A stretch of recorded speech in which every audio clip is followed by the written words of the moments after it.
Citizen Punjab TV ਵੇਖ ਰਹੇ ਸਾਰੇ ਦਰਸ਼ਕਾਂ ਪ੍ਰੋਗਰਾਮ ਚਰਚਾ ਦਾ ਮੁੱਦਾ ਵੀ ਸਵਾਗਤ ਹੈ ਜੀ।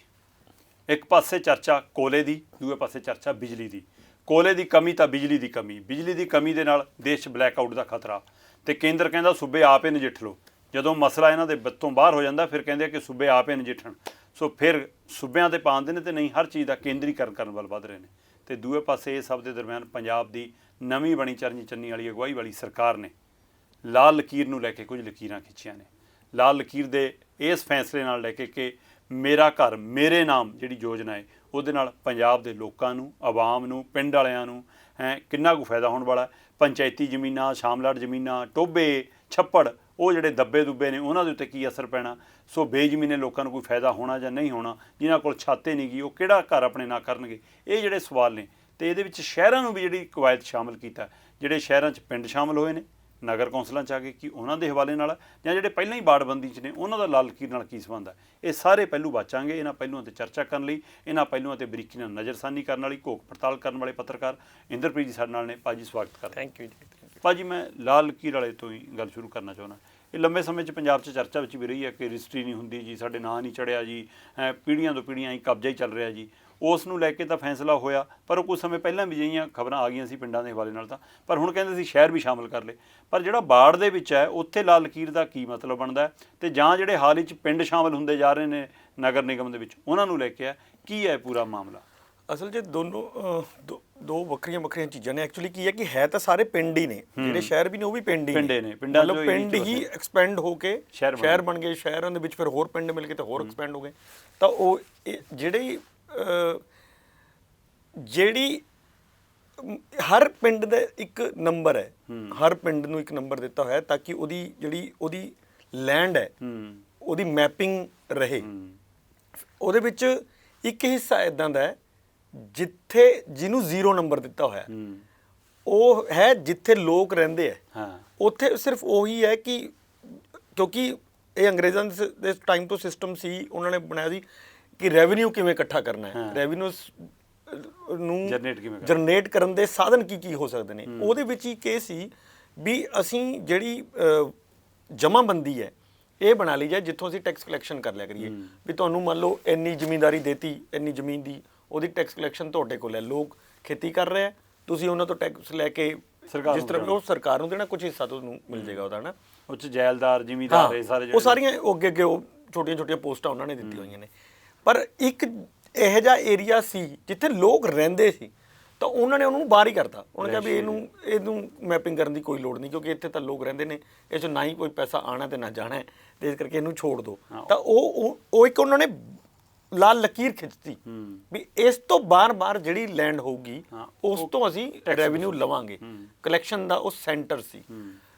ਹੁਣ ਦਿੱਕਤ ਇਹ ਹੋ ਰਹੀ ਹੈ, ਡੇ ਬਾਈ ਡੇ ਵਧੀ ਜਾ ਰਹੀ ਹੈ ਕਿ ਵੀ ਜਿਹੜੀ ਉਹ ਲੈਂਡ ਹੈ ਜਿਹੜੀ ਲਾਲ ਲਕੀਰ ਦੇ ਅੰਦਰ ਹੈ ਉਹਦੇ ਵਿੱਚ ਸਿਰਫ ਕਬਜ਼ੇ ਹੀ ਨੇ ਲੋਕਾਂ ਦੇ, ਤੇ ਉਹ ਕਬਜ਼ੇ ਦੇ ਆਧਾਰ ਤੇ ਹੀ ਅੱਗੇ ਮਤਲਬ ਵੇਚੀ ਜਾ ਰਹੇ ਨੇ। ਆਪੇ ਨਾਂ ਚੜਾ ਲਏ, ਐਫੀਡੇਵਿਟ ਲੈ ਲਿਆ, ਐਫੀਡੇਵਿਟ ਲੈ ਕੇ ਤੁਹਾਨੂੰ ਦੇਤਾ, ਤੁਹਾਨੂੰ ਅੱਗੇ ਦੇਤਾ, ਇਸ ਤਰ੍ਹਾਂ ਨੋਟ ਕਰਾਤਾ, ਬਸ ਐਂ ਚੱਲੀ ਜਾਂਦਾ। ਬਿਲਕੁਲ। ਹੁਣ ਉਸ 'ਚ ਦਿੱਕਤ ਸਭ ਤੋਂ ਜ਼ਿਆਦਾ ਆ ਰਹੀ ਸੀ ਉਹ ਆਬਾਦੀ ਨੂੰ, ਜਿਹੜੀ SC ਕਹਿ ਲਓ ਜਾਂ ਬੇਜ਼ਮੀਨੇ ਕਹਿ ਲਓ, ਉਹਨਾਂ ਲੋਕਾਂ ਨੂੰ। ਉਹਨਾਂ ਕੋਲੇ ਲੈ ਦੇ ਕੇ ਇਹੀ ਇੱਕ ਥਾਂ ਸੀ ਜਿਹੜਾ ਘਰ ਹੁੰਦਾ ਉਹਨਾਂ ਦਾ, ਵੀ ਉਹੀ ਉਹਨਾਂ ਦਾ ਆਪਣਾ ਹੈ। ਪਰ ਨਾ ਲੋਨ ਮਿਲਿਆ ਨਾ ਕੁਛ। ਪਰ ਉਹ ਪ੍ਰੋਬਲਮ ਇਹ ਹੈ ਕਿ ਉਹ ਨਾ ਤਾਂ ਉਹਨੂੰ ਗਿਰਵੀ ਰੱਖ ਸਕਦੇ ਆ, ਨਾ ਹੀ ਉਹਨੂੰ ਕੋਆਪਰੇਟਿਵ ਸੁਸਾਇਟੀਆਂ ਉਹਦੇ ਉੱਤੇ ਲੋਨ ਦਿੰਦੀਆਂ ਨੇ। ਤਾਂ ਫਿਰ ਦਿੱਕਤ ਇਹ ਸੀ ਵੀ ਇਹਨੂੰ ਕਿਵੇਂ ਸਹੀ ਕੀਤਾ ਜਾਵੇ, ਹੈ ਨਾ। ਤਾਂ ਇਹ ਇੱਕ ਮਤਲਬ ਹੁਣ ਇਹ ਕੋਈ ਅੱਜ ਦਾ ਨਹੀਂ, ਲਗਭਗ 10 ਸਾਲ ਹੋ ਗਏ ਹੈ ਇਹਨੂੰ ਚੱਲਦੇ ਨੂੰ, ਕਿ ਇਹ ਕਰਨਾ ਚਾਹੀਦਾ ਕਿ ਨਹੀਂ ਕਰਨਾ ਚਾਹੀਦਾ, ਕਿਵੇਂ ਕਰੀਏ, ਉਹਦੇ ਨੰਬਰਿੰਗ ਅਲੱਗ ਕਿਵੇਂ ਹੋਏਗੀ, ਕੀ ਇਹਦੀ ਜਮ੍ਹਾਂਬੰਦੀ ਬਿਲਕੁਲ ਅਲੱਗ ਹੋਏਗੀ। ਤਾਂ ਫਿਰ ਉਹ ਰੈਵਨਿਊ ਕਮਿਸ਼ਨ ਜਿਹੜਾ ਇਸ ਵਾਰੀ ਕੈਪਟਨ ਅਮਰਿੰਦਰ ਸਿੰਘ ਦੀ ਸਰਕਾਰ ਨੇ ਬਣਾਇਆ, ਉਹਨੇ ਬਹੁਤ ਅੱਛਾ ਕੰਮ ਕੀਤਾ। ਜੇ ਤੁਸੀਂ ਕਹੋ ਤਾਂ ਮਤਲਬ ਕਮਿਸ਼ਨ ਤਾਂ ਬਹੁਤ ਬਣੇ, ਆਪਾਂ ਕਿਸੇ ਫਿਰ ਇਸ 'ਤੇ ਗੱਲ ਕਰਾਂਗੇ, ਲੇਕਿਨ ਮੈਨੂੰ ਲੱਗਦਾ ਕਿ ਜੇ ਕਮਿਸ਼ਨਾਂ 'ਚੋਂ ਕਿਸੇ ਨੇ ਕੰਮ ਕੀਤਾ ਹੈ ਤਾਂ ਇਹ ਰੈਵਨਿਊ ਕਮਿਸ਼ਨ ਨੇ ਕੀਤਾ। ਔਰ ਉਹਨਾਂ ਨੇ 6-7 ਮਤਲਬ ਕਾਨੂੰਨ ਇੱਦਾਂ ਦੇ ਬਣਾਏ ਨੇ, ਜਾਂ ਸਰਲ ਕੀਤੇ ਨੇ ਜਾਂ ਬਣਾਏ ਨੇ, ਜਿਨ੍ਹਾਂ ਨੂੰ ਹੱਥ ਪਾਉਣ ਤੋਂ ਗੌਰਮੈਂਟਾਂ ਡਰਦੀਆਂ ਸੀ, ਜਿਨ੍ਹਾਂ 'ਚੋਂ ਇਹ ਵੀ ਇੱਕ ਹੈ। ਉਹਦੇ 'ਚ ਸੀ ਕਿ ਹੁਣ ਇਹ ਕੀਤਾ ਕਿਵੇਂ ਜਾਏ। ਤੁਸੀਂ ਕਰ ਲਿਆ, ਹੁਣ ਦੇਖੋ ਬਾਹਰਲੀਆਂ ਜਿੰਨੀਆਂ ਜ਼ਮੀਨਾਂ ਨੇ ਉਹਦੀ ਇੱਕ ਨੰਬਰਿੰਗ ਹੈ, ਨੰਬਰ ਲੱਗਿਆ, ਉਹਦੇ ਤਾਂ ਨੰਬਰ ਹੈ, ਇਹ ਸਾਰਾ ਸਿਸਟਮ ਤੁਹਾਨੂੰ ਨਵੇਂ ਸਿਰੇ ਤੋਂ ਕਰਨਾ ਕਰਨਾ ਪੈਣਾ ਨੰਬਰ ਜ਼ੀਰੋ ਤੋਂ ਸਟਾਰਟ ਕਰਨਾ ਪੈਣਾ ਹੁਣ ਇੱਥੇ ਉਹਨਾਂ ਨੇ ਕਿਹਾ ਵੀ ਫਿਰ ਇਹਦੀ ਨੰਬਰਿੰਗ ਕਿਵੇਂ ਹੋਊਗੀ ਪਿੰਡ ਦੀ ਜਿਹੜੀ ਲੈਂਡ ਹੈ ਉਹਦਾ ਤਾਂ ਨੰਬਰ ਹੈ ਸਪੋਜ਼ ਪਿੰਡ ਦੀ ਜ਼ਮੀਨ ਦਾ ਨੰਬਰ ਹੈ 411 ਹਾਂ ਉੱਥੇ ਤਾਂ ਉਹ ਲੈਂਡ ਉਹਦੀ ਜਿਹੜੀ ਹੈਗੀ ਹੈ ਉਹਦਾ ਨੰਬਰ ਹੈ 411 ਦੇ ਹਸਤ ਨੰਬਰ ਜਿਹਨੂੰ ਆਪਾਂ ਲਿਖ ਦਿੰਦੇ ਅੱਗੇ ਖਸਰਾ ਨੰਬਰ ਫਿਰ ਉਹਨੂੰ ਕਰਤਾ ਵੀ ਇਹਨੂੰ 2 ਪਾਰਟ ਚ ਕਰ ਦੋ ਇੱਕ ਤਾਂ ਦੇ ਆਬਾਦ ਕਰ ਦੋ ਹਾਂ ਵੀ ਜਿੱਥੇ ਆਬਾਦੀ ਹੈ ਇੱਕ ਐਗਰੀਕਲਚਰ ਵਾਲੀ ਹੋਗੀ ਜਿੱਥੋਂ ਉਹਨਾਂ ਨੂੰ ਆਉਣਾ ਹੁਣ 411 ਬਟਾ ਇਹ ਹਾਂ ਫਿਰ ਉਸ ਤੋਂ ਸਾਰੇ ਦੀ ਨੰਬਰਿੰਗ ਹੋਏਗੀ ਇਹਦੇ ਵਿੱਚ ਪੁਸ਼ ਜਦੋਂ ਕੀਤਾ ਉਹ government of India the scheme ਨੇ ਕੀਤਾ ਆਪਾਂ ਕਰ ਰਹੇ ਸੀ ਇਸੇ ਤਰ੍ਹਾਂ ਹੀ ਦੂਜੀ ਸਟੇਟਾਂ ਦੇ ਲੋਕ ਵੀ ਕਰ ਰਹੇ ਨੇ ਸਾਰੇ ਕਰ ਰਹੇ ਆ ਉਹਦੇ ਵਿੱਚ ਗਵਰਨਮੈਂਟ ਆਫ ਇੰਡੀਆ ਦੀ ਜਦੋਂ ਸਕੀਮ ਆਈ ਵੀ ਹਰ ਇੱਕ ਦੀ ਲੈਂਡ ਦਾ ਰਿਕਾਰਡ ਹੋਏਗਾ ਔਰ ਉਹਦੀ ਸਵਾਮਿਤਵ ਹੋਊਗਾ ਮਤਲਬ ਮਾਲਕਾਨਾ ਹੱਕ ਮੇਰੇ ਕੋਲ ਹੋਊਗਾ ਤਾਂ ਉਹਨਾਂ ਨੇ ਸਰਵੇ ਆਫ ਇੰਡੀਆ ਨੂੰ ਕਿਹਾ ਕਿ ਇਹਦਾ ਸਾਰਾ ਕਰਕੇ ਦਿਓ ਤਾਂ ਉਹ ਹੁਣ ਡਰੋਨ ਤੋਂ ਪੂਰੀ ਮੈਪਿੰਗ ਕਰ ਰਹੇ ਇਸ ਟਾਈਮ ਲਗਭਗ ਆਪਣੇ 3 ਡਿਸਟ੍ਰਿਕਾਂ ਦੇ ਵਿੱਚ ਚੱਲ ਰਹੀ ਹੈ ਗੁਰਦਾਸਪੁਰ ਕਾਫੀ ਅੱਗੇ ਨਿਕਲ ਗਿਆ ਕਿਉਂਕਿ ਸਟਾਰਟ ਹੀ ਗੁਰਦਾਸਪੁਰ ਤੋਂ ਕੀਤਾ ਗੁਰਦਾਸਪੁਰ ਲਗਭਗ 450 ਪਿੰਡ ਉਹਨਾਂ ਨੇ ਕਰ ਲਿਆ ਔਰ ਹੁਣ ਇੱਕ ਬਠਿੰਡੇ ਉਹਨਾਂ ਨੇ ਸ਼ੁਰੂ ਕੀਤਾ ਔਰ ਇੱਕ ਰੋਪੜ ਇਹ ਸੈਂਟਰ ਕਰ ਰਿਹਾ ਹਾਂ ਇਹ ਉਹ ਸਿਰਫ ਤੁਹਾਨੂੰ ਮੈਪ ਕਰਕੇ ਦਊਗਾ ਉੱਪਰੋਂ ਵੀ ਇੰਨਾ ਏਰੀਆ ਜਿਹੜਾ ਹੈਗਾ ਇਹ ਇੱਥੇ ਆਬਾਦੀ ਹੈ ਇੱਥੇ ਗਲੀਆਂ ਨੇ ਇੱਥੇ ਆਹ ਹੈ ਉਹ ਕਰਕੇ ਦਊਗਾ ਉਸ ਤੋਂ ਬਾਅਦ ਗਵਰਨਮੈਂਟ ਆਫ ਪੰਜਾਬ ਨੇ ਸਰਵੇ ਆਫੀਸਰਸ ਡਿਕਲੇਅਰ ਕਰਨੇ ਨੇ ਉਹ 3-4 ਡਿਪਾਰਟਮੈਂਟ ਉਹਨਾਂ ਨੇ ਐਕਟ ਜਿਹੜਾ ਤੁਹਾਨੂੰ ਯਾਦ ਹੋਊਗਾ ਕਿ ਕੈਪਟਨ ਅਮਰਿੰਦਰ ਸਿੰਘ ਉਹਨਾਂ ਨੇ ਪਾਸ ਕੀਤਾ ਸੀ ਇਸ ਸਾਲ ਦੇ ਬਜਟ ਸੈਸ਼ਨ ਦੇ ਵਿੱਚ ਆਇਆ ਸੀ ਇਹ ਵਾਲਾ ਉਹਦੇ ਵਿੱਚ ਉਹਦੇ 'ਚ ਸੀ ਵੀ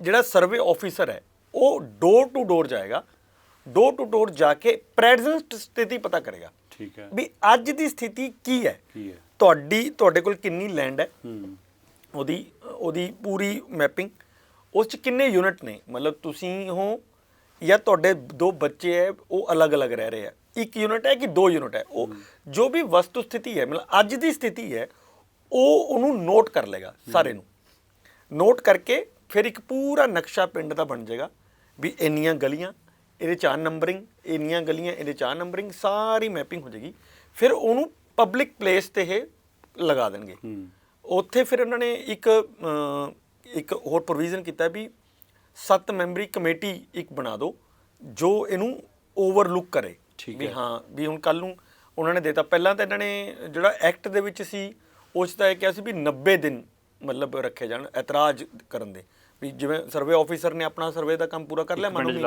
ਮਹੀਨਾ ਲਗਾਤਾ ਉਹਨੇ ਮਹੀਨੇ ਤੋਂ ਬਾਅਦ ਉਹ ਜੋ ਨਕਸ਼ਾ ਬਣਾਏਗਾ ਉਹ ਨਕਸ਼ਾ ਦੀ ਕਾਪੀ ਉੱਥੇ ਲਗਾ ਦੇਗਾ ਇੱਕ ਦਾ ਨਾਮ ਔਰ ਉਹਦੇ ਕੋਲ ਕਿੰਨਾ ਏਰੀਆ ਹੈਗਾ ਉਹਦੇ ਕਿੰਨੇ ਯੂਨਿਟਸ ਨੇ ਉਹ ਸਾਰੀ ਲਿਸਟਿੰਗ ਕਰ ਦੇਗਾ ਫਿਰ ਤੁਸੀਂ ਮੈਂ ਹੋਰ ਬੰਦੇ ਜਿਹੜੇ ਨੇ ਉਹ ਇਤਰਾਜ਼ ਕਰਨਗੇ ਵੀ ਇਹਨੂੰ ਇੰਨੀ ਜ਼ਿਆਦਾ ਕਿਉਂ ਦਿੱਤੀ ਜੀ ਇਹਦੇ ਕੋਲ ਤਾਂ ਇਹਨੇ ਆ ਵੀ ਬਗਲਿਆ ਹੋਇਆ ਜੀ ਇਹ ਫਲਾਣੇ ਦਾ ਮੱਲੇ ਬੰਨੇ ਇਹਦੇ ਕੋਲ ਇੰਨੀ ਤਾਂ ਹੈ ਹੀ ਨਹੀਂ ਸੀ ਇਸ ਤਰ੍ਹਾਂ ਦੇ ਜੋ ਵੀ ਇਤਰਾਜ਼ ਹੋਣਗੇ ਉਹ ਇਤਰਾਜ਼ ਜਿਹੜੇ ਨੇ ਫਿਰ ਅੱਗੇ ਜਿਹੜੇ ਆਫੀਸਰ ਨੇ ਉਹਨਾਂ ਨੂੰ ਪਾਵਰਸ ਦੇਤੀਆਂ ਕਿਸੇ ਨੂੰ ਨਾਇਬ ਤਹਿਸੀਲਦਾਰ ਦੀ ਪਾਵਰ ਦਿੱਤੀ ਕਿਸੇ ਨੂੰ ਤਹਿਸੀਲਦਾਰ ਦੀ ਪਾਵਰ ਦਿੱਤੀ ਕਿਸੇ ਨੂੰ ਇਸ ਤਰ੍ਹਾਂ ਜੋ ਵੀ ਬਣਾਈਆਂ ਨੇ ਇੱਕ ਕਮੇਟੀ ਓਵਰਲੁੱਕ ਕਰੇਗੀ ਪਹਿਲਾਂ ਉਹ ਕਿ ਪਿੰਡ ਲੈਵਲ ਤੇ ਹੀ ਉਹ ਖਤਮ ਹੋ ਸਕਦਾ ਫਿਰ ਉਹ ਪਿੰਡ ਲੈਵਲ 15 ਦਿਨ ਦਿੱਤੇ ਨੇ ਇਹਨਾਂ ਨੇ ਘਟਾ ਕੇ ਉਹਨੂੰ 15 ਦਿਨ ਕਰਤਾ ਮੈਨੂੰ ਇਸ ਗੱਲ ਤੇ ਹੀ ਥੋੜਾ ਜਿਹਾ ਇੰਨੀ ਛੇਤੀ 15 ਦਿਨ ਇਹੀ ਸਭ ਤੋਂ ਵੱਡੀ ਪ੍ਰੋਬਲਮ ਹੈ ਕਿ ਕੰਮ ਕਰਨ ਦੀ ਬਜਾਏ ਖਲਾਰਾ ਪਾਉਣ ਵਾਲੇ ਪਾਸੇ ਨੂੰ ਜ਼ਿਆਦਾ ਲੱਗ ਰਿਹਾ ਕਿਉਂਕਿ ਜਦੋਂ ਤੁਸੀਂ 90 ਦਿਨ ਦਿੰਦੇ ਹੋ ਤਾਂ ਦੇਖੋ ਉਹਦੇ ਵਿੱਚ ਬਹੁਤ ਸਾਰੇ ਪਿੰਡਾਂ 'ਚ ਸਾਡੇ NRI ਵੀ ਨੇ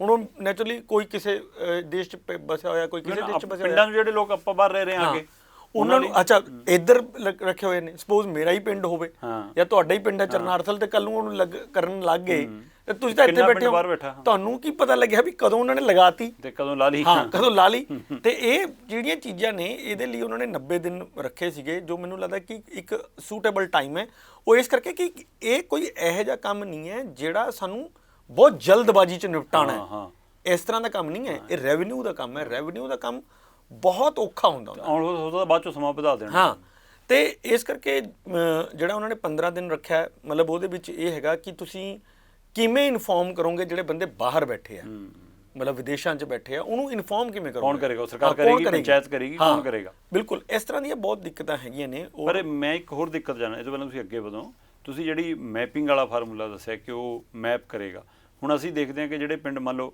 ਸ਼ਹਿਰਾਂ ਦੇ ਨਾਲ ਆ ਗਏ ਹੈ ਨਾ, ਜਾਂ ਉਸੇ ਆਪਣੇ ਹੀ ਪਿੰਡਾਂ 'ਚ ਆਮ ਪਿੰਡਾਂ ਦੇ ਵਿੱਚ ਵੀ ਹੁਣ ਉਹ ਬੱਸੋਂ ਲਾਲ ਲਕੀਰ ਤੋਂ ਬਾਹਰ ਬਹੁਤ ਜ਼ਿਆਦਾ ਹੈ।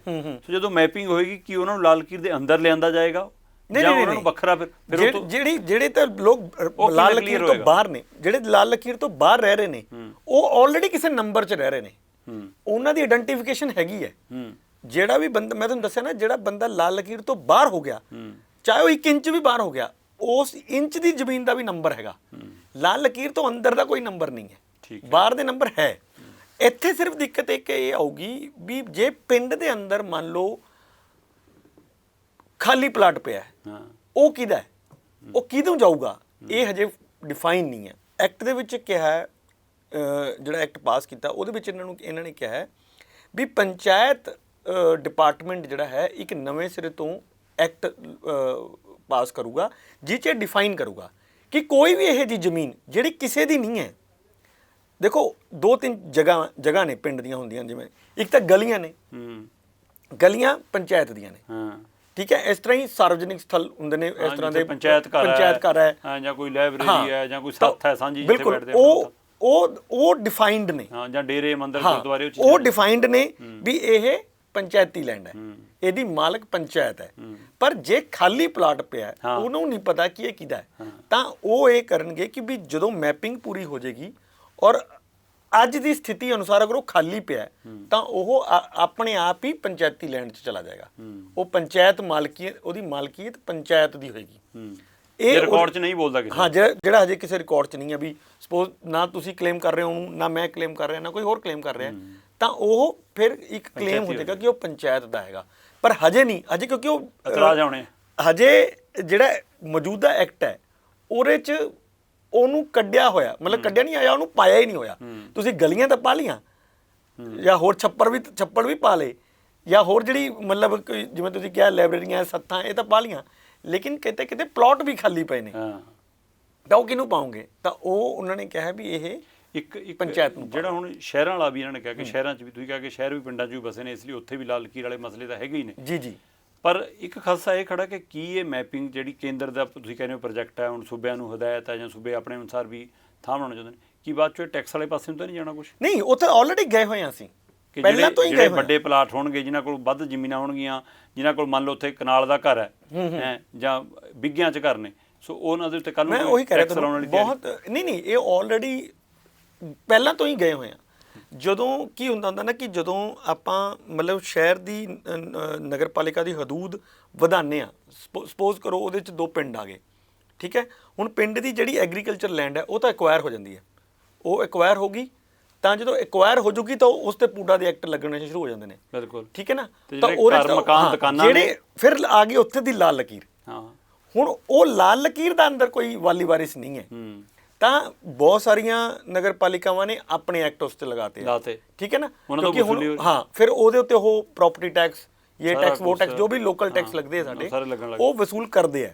ਪਰ ਇਸ ਦੇ ਵਿੱਚ ਜਿਹੜਾ ਇਹ ਐਕਟ ਪਾਸ ਕੀਤਾ ਸੀ, ਦੇ ਆਬਾਦੀ ਟੈਕਸ ਜਿਹੜਾ ਪਾਸ ਕੀਤਾ ਸੀਗਾ, ਇਹਦੇ ਵਿੱਚ ਇਹਦੇ 'ਚ ਇੱਕ ਲਾਈਨ ਪਾ ਕੇ ਛੋੜਤਾ ਸੀ ਵੀ ਜਿਹੜੇ ਸ਼ਹਿਰਾਂ ਦੇ ਅੰਦਰ ਚਲੇ ਗਏ ਹੈ ਉਸ 'ਤੇ ਫੈਸਲਾ ਸਰਕਾਰ ਕਰ ਲੇ। ਤਾਂ ਉਹ ਫੈਸਲਾ ਹੀ ਜਿਹੜਾ ਉਸ ਦਿਨ ਕੈਬਨਿਟ ਪਰਸੋਂ ਹੋਈ ਹੈ, ਉਹਦੇ 'ਚ ਇਹੀ ਫੈਸਲਾ ਹੋਇਆ ਕਿ ਬਿਲਕੁਲ ਸ਼ਹਿਰ ਨੂੰ ਵੀ ਲਿਆ ਜਾਏਗਾ। ਪਹਿਲਾਂ ਐਕਚੁਅਲੀ ਸੀ ਇਹ, ਮੈਨੂੰ ਇਹ ਲੱਗਦਾ ਵੀ ਇਹਨਾਂ ਨੇ ਖਲਾਰਾ ਜ਼ਿਆਦਾ ਪਾ ਲਿਆ। ਮੈਂ ਇਹ ਜਾਣਨਾ ਚਾਹੁੰਦਾ ਕਿ ਜਿਹੜੇ ਤਾਂ ਸ਼ਹਿਰਾਂ ਦੀ ਨਗਰ ਨਿਗਮ ਦੇ ਅੰਦਰ ਆ ਗਏ ਪਿੰਡ, ਉਹ ਲਾਲ ਲਕੀਰ ਵਾਲਾ ਏਰੀਆ ਉਹਨਾਂ ਦਾ ਰੈਜ਼ੀਡੈਂਸ਼ੀਅਲ ਏਰੀਆ ਬਣ ਗਿਆ, ਸ਼ਹਿਰ ਦਾ ਨਗਰ ਨਿਗਮ ਦਾ ਬਾੜ ਬਣ ਗਿਆ ਉਹ। ਬਿਲਕੁਲ। ਤੇ ਇਸ ਲਈ ਉਹਨਾਂ ਦੇ ਤਾਂ ਉਹ ਟੂਟੀ ਦਾ ਬਿੱਲ ਵੀ ਲੱਗ ਗਿਆ, ਪਾਣੀ ਦਾ ਬਿੱਲ ਵੀ ਲੱਗ ਗਿਆ, ਉਹ ਨਗਰ ਕੌਂਸਲ ਵਾਲਾ ਬਿੱਲ ਲੱਗ ਗਿਆ, ਜਾਂ ਦੁਕਾਨਾਂ ਨੇ ਪਿੰਡ 'ਚੋਂ ਦੁਕਾਨਾਂ ਤੋਂ ਵੀ, ਜਾਂ ਕਿਸੇ ਨੇ ਘਰ 3 ਮੰਜ਼ਿਲੇ ਬਣਾਏ, ਕਮਰਸ਼ੀਅਲ ਬਣਾਏ ਨੇ, ਉਹ ਕਿਰਾਏ, ਉਹਨਾਂ ਦਾ ਪ੍ਰੋਪਰਟੀ ਟੈਕਸ ਬਣ ਗਏ। ਪਰ ਜਿਹੜੇ ਪਿੰਡਾਂ ਦੇ ਹੁਣ ਮਕਾਨ, ਤੁਸੀਂ ਲਾਲ ਲਕੀਰ ਵਾਲੇ ਮਕਾਨਾਂ ਦੀ ਉਹਨਾਂ ਦੀ ਮੈਪਿੰਗ ਕਰ ਰਹੇ ਹੋ, ਕਿ ਕੱਲ੍ਹ ਨੂੰ ਪਿੰਡਾਂ 'ਚ ਵੀ ਕੋਈ ਟੈਕਸ ਲੱਗ ਸਕਦਾ? ਦੇਖੋ, ਲੋਕਲ ਟੈਕਸਿਸ ਨੂੰ ਗਵਰਨਮੈਂਟ ਵਧਾਉਣਾ ਚਾਹੁੰਦੀ ਹੈ, ਪ੍ਰੋਪਰਟੀ ਟੈਕਸ ਲੱਗਣਾ। ਮੈਂ ਇਹੀ ਇੱਥੇ ਹੀ ਆ ਰਿਹਾ ਸਾਨੂੰ ਕਿ ਲੋਕਲ ਟੈਕਸਿਸ ਨੂੰ ਗਵਰਨਮੈਂਟ ਵਧਾਉਣਾ ਚਾਹੁੰਦੀ ਹੈ। ਮਤਲਬ ਹਜੇ ਤੱਕ ਪੂਰੇ ਇੰਡੀਆ ਦੇ ਵਿੱਚ ਕਿਸੇ ਵੀ ਸਰਕਾਰ ਨੇ ਜਿਹੜੇ ਲੋਕਲ ਟੈਕਸਿਸ ਨੇ ਉਹਨੂੰ ਜ਼ਿਆਦਾ ਤਵੱਜੋ ਨਹੀਂ ਦਿੱਤੀ। ਇਸ ਕਰਕੇ ਕਿ ਅਸੀਂ ਸਾਡੇ ਤੇ ਇਨਡਾਇਰੈਕਟ ਟੈਕਸ ਤਾਂ ਗਵਰਨਮੈਂਟ ਵਧਾਈ ਜਾਂਦੀ ਹੈ, ਡਾਇਰੈਕਟ ਟੈਕਸ ਨਹੀਂ ਹੈਗੇ। ਤਾਂ ਉਹ ਇਹ ਚਾਹੁੰਦੇ ਹੈ ਵੀ ਅਸੀਂ ਇਹ ਚੀਜ਼ਾਂ ਨੂੰ ਮੈਪਿੰਗ ਕਰਕੇ, ਹੁਣ ਪ੍ਰੋਬਲਮ ਉੱਥੇ ਇਹੀ ਆਉਂਦੀ ਹੈ। ਗਹਿਣਿਆਂ ਵਾਲਾ ਵੀ ਇੱਕ ਮਸਲਾ ਆਇਆ ਸੀ ਨਾ, ਤਾਂ ਮੈਂ ਕਰ ਰਿਹਾ, ਮੈਂ ਇਹੀ ਕਹਿ ਰਿਹਾ ਵੀ ਉੱਥੇ ਵੀ ਪ੍ਰੋਬਲਮ ਇੱਕ ਫਿਰ ਇਹੀ ਆਉਂਦੀ ਹੈ ਕਿ ਤੁਸੀਂ ਕਹਿੰਦੇ ਹੋ ਵੀ ਪਿੰਡਾਂ ਤੇ ਟੈਕਸ ਲਾ ਦਿਓ, ਵੀ ਟੈਕਸ ਲਗਾਓਗੇ ਕਿਸ ਤੇ? ਤੁਹਾਨੂੰ ਪਤਾ ਹੀ ਨਹੀਂ ਵੀ ਇਹ ਮਕਾਨ ਹੈ ਕਿਹਦਾ, ਤੁਹਾਨੂੰ ਸਿਰਫ ਨਾਮ ਪਤਾ ਹੈ, ਨੰਬਰ ਕਿਵੇਂ ਪਤਾ ਕਰੋਗੇ ਤੁਸੀਂ ਉਹ, ਤੇ ਜਗ੍ਹਾ ਕਿਵੇਂ ਮੈਪ ਹੋਏਗੀ ਉਹਦੀ? ਤੇ ਇਹ ਚੀਜ਼ਾਂ ਸਾਡੇ ਕੋਲ ਇਸ ਲਈ ਜਦੋਂ ਜਿਹਦੇ ਨਾਂ ਤੇ ਮਕਾਨ ਚੜੇਗਾ ਉਹ ਤੋਂ ਬਾਅਦ ਉਹਦਾ ਹੋਏਗਾ ਕਿ 4 ਮਰਲੇ ਵਾਲਾ 6 ਮਰਲੇ 8 ਮਰਲੇ, ਫਿਰ ਉਸ ਹਿਸਾਬ ਨਾਲ ਟੈਕਸ ਤੇ ਹਾਂ ਫਿਰ ਹੋ ਸਕਦਾ ਕਿ ਇਹ ਆਉਣ ਵਾਲੇ 20 ਸਾਲਾਂ ਚ ਹੋਵੇ, ਜਾਏ 20 ਸਾਲਾਂ ਚ ਹੋ ਜਾਏ, ਇਹ ਹੋਏਗਾ। ਅਸੀਂ ਉਸ ਦਿਸ਼ਾ ਵੱਲ ਹੈਗੇ ਹਾਂ ਕਿ ਟੈਕਸਸ ਹੁਣ ਕੀ ਹੋ ਰਿਹਾ ਨਾ, ਐਕਚੁਅਲੀ ਇਨਬੈਲੈਂਸ ਹੋ ਗਈ ਹੈ ਚੀਜ਼। ਮਤਲਬ ਸ਼ਹਿਰਾਂ ਵਾਲੇ ਕਹਿੰਦੇ ਆ ਕਿ ਸਾਰੇ ਟੈਕਸ ਤੁਸੀਂ ਸਾਡੇ ਤੇ ਥੋਪੇ ਪਏ ਆ, ਹਰ ਚੀਜ਼ ਤਾਂ ਤੁਸੀਂ ਸ਼ਹਿਰਾਂ ਤੇ ਲਗਾ ਦਿੰਦੇ ਹੋ ਤੇ ਪਿੰਡਾਂ ਵਾਲਿਆਂ ਨੂੰ ਤੁਸੀਂ ਛੱਡ ਦਿੰਦੇ ਹੋ, ਉਹਨਾਂ ਨੂੰ ਬਿਜਲੀ ਵੀ ਤੁਸੀਂ ਛੱਡ ਦਿੰਦੇ ਹੋ, ਉਹਨਾਂ ਨੂੰ ਤੁਸੀਂ ਪਾਣੀ ਦੇ ਵੀ ਨਹੀਂ ਲੈਂਦੇ, ਇਹ ਵੀ ਲੈਂਦੇ, ਉਹ ਨਹੀਂ ਲੈਂਦੇ, ਵੀ ਸਾਡੇ ਤੇ ਹੀ ਲਾਈ ਜਾਂਦੇ ਹੋ। ਤਾਂ ਫਿਰ ਗਵਰਨਮੈਂਟ ਚਾਹੁੰਦੀ ਹੈ ਕਿ ਬੈਲੈਂਸ 'ਚ ਇੱਕੋ ਜਿਹਾ ਹੀ ਹੋਏ, ਵੀ ਜੇ ਅਸੀਂ ਕਹਿੰਦੇ ਹਾਂ ਵੀ ਸਭ ਦੇ ਇਕੁਅਲ ਰਾਈਟਸ ਨੇ, ਤਾਂ ਫਿਰ ਉਹ ਟੈਕਸ ਦੇ ਦਾਇਰੇ 'ਚ ਵੀ ਇਕੁਅਲੀ ਆਉਣੇ ਚਾਹੀਦੇ। ਸਹੂਲਤਾਂ ਵੀ ਸ਼ਹਿਰਾਂ ਵਾਲੀਆਂ ਦੇਣੀਆਂ ਪੈਣੀਆਂ, ਫਿਰ ਉਹ ਦੇਣੀਆਂ ਪੈਣੀਆਂ, ਉਹ ਤਾਂ ਹੀ ਜਾਣਗੇ ਨਾ ਜੀ। ਹਜੇ ਕੀ ਹੋਇਆ ਕਿ ਸਪੋਜ਼ ਹੁਣ ਇੱਕ ਪਿੰਡ ਹੈ, ਹੁਣ ਪਿੰਡ ਕੋਲੇ ਆਮਦਨ ਦੇ ਸਰੋਤ ਬਹੁਤ ਥੋੜੇ ਹੁੰਦੇ ਨੇ, ਉਹ ਨਾ ਤਾਂ ਉਹ ਸਰੋਤ ਖੁਦ ਜਨਰੇਟ ਕਰਦੇ ਨੇ ਆਪਣੇ, ਨਾ ਹੀ ਉਹਨਾਂ ਨੂੰ ਅਧਿਕਾਰ ਦਿੰਦੇ ਅਸੀਂ। ਮਤਲਬ ਅਸੀਂ ਆਹ 73 ਅਮੈਂਡਮੈਂਟ ਕਰਕੇ ਉਹਨਾਂ ਨੂੰ ਦੇ ਤਾਂ ਦਿੱਤੇ, ਪਰ ਉਹ ਕਾਗਜ਼ਾਂ 'ਚ ਨੇ, ਕਿਸੇ ਨੇ ਵੀ ਹਜੇ ਤੱਕ ਲਾਗੂ ਨਹੀਂ ਹੋਇਆ। ਇਹ ਉਸ ਕਰਕੇ ਨਹੀਂ ਲਾਗੂ ਹੁੰਦੇ ਕਿਉਂਕਿ ਨਾ ਪਿੰਡਾਂ ਦੇ ਵਿੱਚ ਹਜੇ ਕਿ ਸਿਸਟਮ ਨਹੀਂ ਬਣਿਆ ਉਹ ਸਿਸਟਮ ਬਣਾਉਣ ਦੀ, ਸਿਸਟਮ ਬਣਾਉਣ ਵਾਲਾ ਬਿਲਕੁਲ ਇਹ ਇੱਕ ਨਵਾਂ ਸਿਸਟਮ ਡਿਵੈਲਪ ਕਰਨ ਦੀ ਕਵਾਇਦ ਹੈ, ਤਾਂ ਕਿ ਪਿੰਡਾਂ ਦੇ ਵਿੱਚ ਲੋਕਾਂ ਨੂੰ ਪਤਾ ਹੋਵੇ ਕਿ ਜਿਹੜੀ ਹੱਦਬੰਦੀ ਹੈ, ਪਿੰਡ ਦਾ ਘਰ ਹੈ, ਪਲਾਟ ਹੈ, ਮਕਾਨ ਹੈ, ਕਿਸ ਦਾ ਹੈ, ਉਸ ਦੇ ਨਾਮ ਚੜ੍ਹੇ। ਤੇ ਉਹ ਤੋਂ ਬਾਅਦ ਜਿਵੇਂ ਇੰਦਰਪ੍ਰੀਤ ਜੀ ਨੇ ਕਿਹਾ ਕਿ ਆਉਣ ਵਾਲੇ ਸਮੇਂ ਦੇ ਵਿੱਚ ਉਸ ਪਾਸੇ ਵਧਿਆ ਜਾਏਗਾ ਫਿਰ, ਕਿ ਸਾਈਜ਼ ਵਾਈਜ਼ ਕਿ ਵੱਡੇ ਕਰਨੇ ਛੋਟੇ ਕਰਨੇ ਉਹਦੇ ਟੈਕਸ, ਇਹ ਚਾਹੇ ਇਸ ਪ੍ਰਕਿਰਿਆ ਨੂੰ 10 ਸਾਲ 15 ਸਾਲ 20 ਸਾਲ ਲੱਗ ਜਾਣ, ਪਰ ਕਿਤੇ ਨਾ ਕਿਤੇ ਮੇਰਾ ਘਰ ਮੇਰੇ ਨਾਮ ਤੇ ਮੇਰੇ ਟੈਕਸ, ਸੋ ਇਹ ਇਸ ਪਾਸੇ ਨੂੰ ਵਧਣ ਦੀ ਕਵਾਇਦ ਜ਼ਰੂਰ ਹੈ। ਪਰ ਇੱਕ ਨਾ ਇੱਕ ਤਰ੍ਹਾਂ ਨਾਲ ਕਾਫੀ ਕੁਝ ਸਾਫ਼ ਵੀ ਹੋਣਾ, ਜਿਹੜਾ ਰਿਸ਼ਤਿਆਂ 'ਚ ਖੜਾ ਸੀ, ਖਿੱਚੋਤਾਣ ਸੀ, ਖਾਸ ਕਰ NRI ਭਰਾਵਾਂ ਦੇ ਜ਼ਮੀਨ ਵਾਲੇ ਮਸਲੇ ਸੀ, ਉਹ ਵੀ ਕਾਫੀ ਹੱਦ ਤੱਕ ਹੱਲ ਹੋਣ ਦੀ ਆਸ ਵੀ ਵੱਜੀ ਹੈ। ਪਰ ਦੂਸਰਾ ਪਹਿਲੂ ਪੰਜਾਬ ਦੇ ਜਿਹੜਾ ਤਾਜ਼ਾ ਸੰਕਟ ਸਿਰ ਤੇ ਖੜਾ, ਉਹ ਹੈ ਬਿਜਲੀ ਵਾਲਾ ਜੀ। ਬਿਜਲੀ ਸੰਕਟ, ਕੋਲੇ ਦੀ ਕਮੀ, ਇਸ ਪਹਿਲੂ ਦੇ ਉੱਤੇ ਰਾਜਨੀਤੀ ਕਿੰਨੀ ਕੁ ਹੈ ਤੇ ਅਸਲ ਮੁੱਦਾ ਕਿੰਨਾ ਕੁ ਹੈ, ਕੀ ਇਹ ਮੁੱਦਾ ਇਕੱਲੇ ਭਾਰਤ ਦਾ ਜਾਂ ਦੁਨੀਆ ਭਰ ਦਾ? ਸੋ ਇਹ ਸਾਰੇ ਪਹਿਲੂ ਤੇ ਚਰਚਾ ਕਰਾਂਗੇ। ਚਰਚਾ ਅਸੀਂ ਇੰਦਰਪ੍ਰੀਤ ਨਾਲ ਜਾਰੀ ਰੱਖਾਂਗੇ, ਪਰ ਸਮਾਂ ਛੋਟੀ ਜਿਹੀ ਬ੍ਰੇਕ ਦਾ, ਬ੍ਰੇਕ ਲਈ ਰੁਕਾਂਗੇ। ਹੁਣੇ ਪਰਤੇ ਤੁਸੀਂ ਵੇਖਦੇ ਰਹੋ ਵਿਜ਼ਨ ਪੰਜਾਬ TV।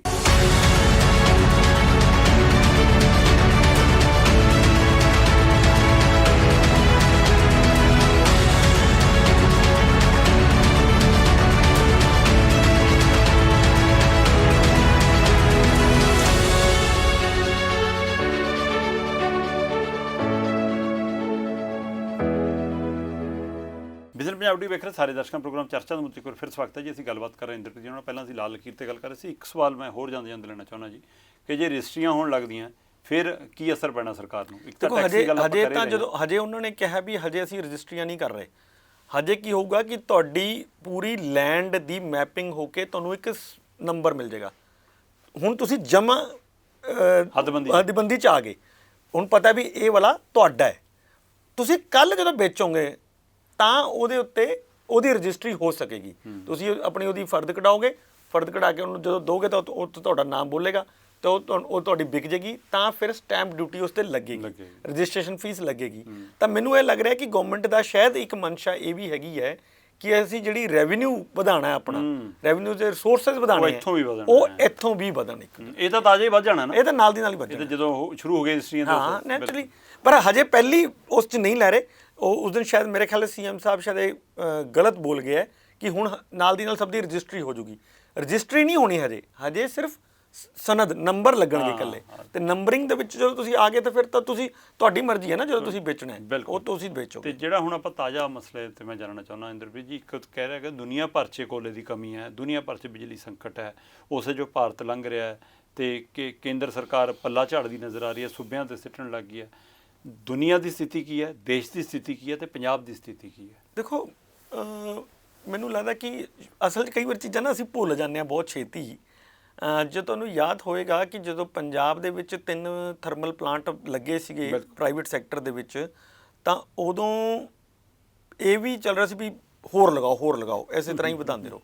ਤਾਂ ਇਹ ਗਵਰਨਮੈਂਟ ਆਫ ਇੰਡੀਆ ਨੇ ਇੱਕ ਲੈਟਰ ਕੱਢੀ ਸੀ, ਮੇਰੇ ਖਿਆਲ UPA ਦੇ ਟਾਈਮ ਦੀ ਗੱਲ ਹੈਗੀ ਹੈ, ਤੇ ਉਹਨਾਂ ਨੇ ਲੈਟਰ ਕੀ ਕੱਢਿਆ ਸੀਗਾ ਉਹਦਾ ਮੇਰੇ ਕੋਲ ਡਿਟੇਲ ਨਹੀਂ ਹੈ, ਲੇਕਿਨ ਉਹਦੇ ਜਵਾਬ 'ਚ ਸੁਖਬੀਰ ਬਾਦਲ ਨੇ ਕੀ ਕਿਹਾ, ਜਿਹੜੀ ਲੈਟਰ ਭੇਜੀ ਸੀ, ਮੈਂ ਤੁਹਾਨੂੰ ਉਹਦੇ ਬਾਰੇ ਦੱਸ ਦਿੰਦਾ ਤਾਂ ਤੁਹਾਨੂੰ ਸ਼ਾਇਦ ਉਸ ਤੋਂ ਥੋੜ੍ਹਾ ਕਲੈਰਿਟੀ ਹੋ ਜਾਏਗੀ। ਉਹਨਾਂ ਨੇ ਗਵਰਨਮੈਂਟ ਆਫ ਇੰਡੀਆ ਨੇ ਕਿਹਾ ਸੀ ਵੀ ਜਿਸ ਤਰ੍ਹਾਂ ਤੁਸੀਂ ਉਹਨਾਂ ਨੇ ਸਾਰੀਆਂ ਸਟੇਟਾਂ ਨੂੰ ਕੱਢੀ ਸੀ ਵੀ ਜਿਸ ਤਰ੍ਹਾਂ ਸਾਰੀਆਂ ਸਟੇਟਾਂ ਜਿਹੜੀਆਂ ਨੇ ਉਹ ਸਿਰਫ ਔਰ ਸਿਰਫ ਕੋਲ ਬੇਸਡ ਪਲਾਂਟ ਹੀ ਜ਼ਿਆਦਾ ਲਗਾ ਰਹੀਆਂ ਨੇ, ਤੇ ਸਾਡੇ ਕੋਲ ਕੋਲਾ ਇੰਨਾ ਨਹੀਂ ਹੈ ਕਿ ਅਸੀਂ ਮਤਲਬ ਇਸ ਨੂੰ ਚਲਾ ਸਕਦੇ ਹਾਂ।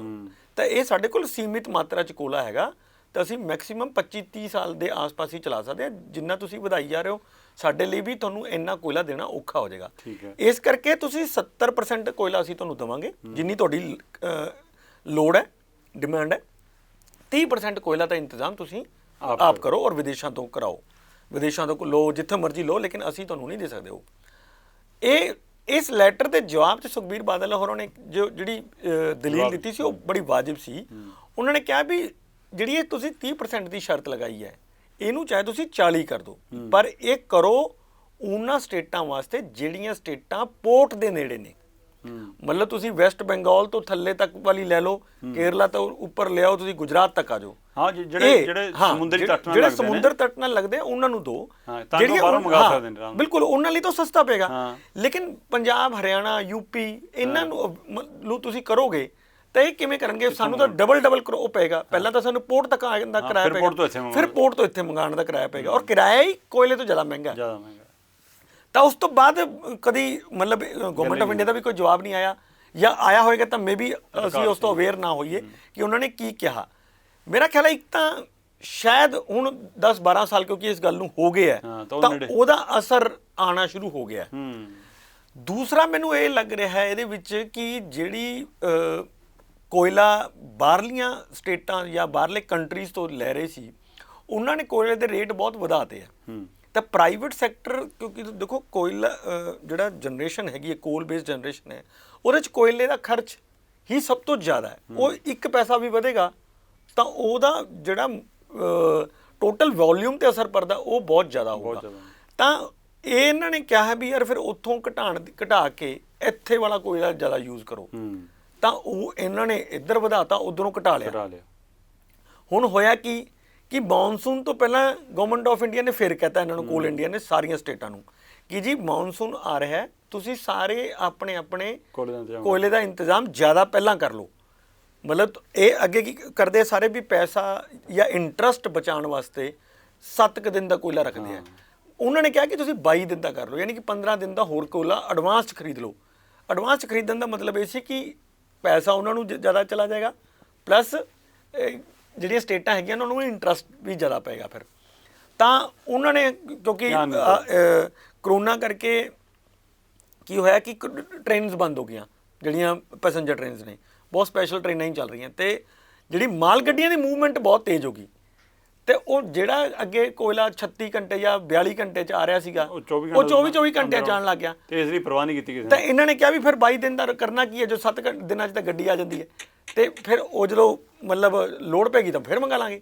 ਉਹ ਹੋਇਆ ਕਿ ਹੁਣ ਜਦੋਂ ਮੌਨਸੂਨ 'ਚ ਖਾਨਾਂ 'ਚ ਪਾਣੀ ਭਰ ਗਿਆ ਤਾਂ ਕੋਇਲੇ ਦੀ ਖੁਦਾਈ ਬਹੁਤ ਘਟ ਗਈ ਹੈ, ਮਤਲਬ ਉਨੀ ਪ੍ਰੋਪਰ ਨਹੀਂ ਹੋ ਰਹੀ, ਜਿਹਦੇ ਕਰਕੇ ਸਾਰੇ ਕੰਟਰੀ ਦੇ ਵਿੱਚ ਹੀ ਇਹ ਪੈਨ ਇੰਡੀਆਈ ਜਿਹੜਾ ਹੈਗਾ ਉਹ ਸੰਕਟ ਖੜਾ ਹੋ ਗਿਆ। ਦੁਨੀਆ 'ਚ ਰੌਲਾ ਪੈ ਰਿਹਾ ਕਿ ਦੁਨੀਆ 'ਚ ਵੀ ਸੰਕਟ ਹੈ। ਮਤਲਬ ਜਿੱਥੇ ਵੀ ਕੋਇਲੇ ਦੀ ਖਾਨਾਂ ਨੇ, ਇਹ ਸਭ 'ਚ ਇੱਦਾਂ ਹੀ ਪ੍ਰੋਬਲਮ ਹੋਈ ਹੈ। ਪਾਣੀ ਇਹਨਾਂ ਦਿਨਾਂ 'ਚ ਕੀ ਹੁੰਦਾ, ਪਾਣੀ ਭਰ ਜਾਂਦਾ ਖਾਨਾਂ ਦੇ ਵਿੱਚ, ਤਾਂ ਕੋਇਲਾ ਉਹਨਾਂ ਨਿਕਲ ਨਹੀਂ ਪਾਉਂਦਾ। ਇੱਕ ਮੁੱਦਾ ਰਾਜਨੀਤਿਕ ਤੌਰ ਤੇ ਉੱਠ ਰਿਹਾ, ਕਹਿੰਦੇ ਕਿ ਕਾਂਗਰਸ ਦੇ ਇੱਕ ਲੀਡਰ ਨੇ ਟਵੀਟ ਵੀ ਕੀਤਾ ਸੀਗਾ, ਉਹ ਮੁੱਦਾ ਖੜਾ ਕੀਤਾ ਕਿ ਜੀ ਇਹ ਤਾਂ ਅਡਾਨੀ ਦਾ ਕੋਲਾ ਵੇਚਣ ਦੀ ਗੇਮ ਹੈ, ਆਸਟ੍ਰੇਲੀਆ 'ਚ ਉਹਨੇ ਖਜ਼ਾਨਾ ਲਿਆ। ਦੇਖੋ ਉਹ ਵੀ ਇੱਕ ਇਸ਼ੂ ਹੋ ਸਕਦਾ ਮੇ ਬੀ, ਕਿਉਂਕਿ ਹਜੇ ਉਹ ਬਹੁਤ ਜ਼ਿਆਦਾ ਉਹਦੇ ਵਿੱਚ ਨਹੀਂ ਆਇਆ ਹੈਗਾ, ਹਾਈਲਾਈਟ ਨਹੀਂ ਹੋਇਆ।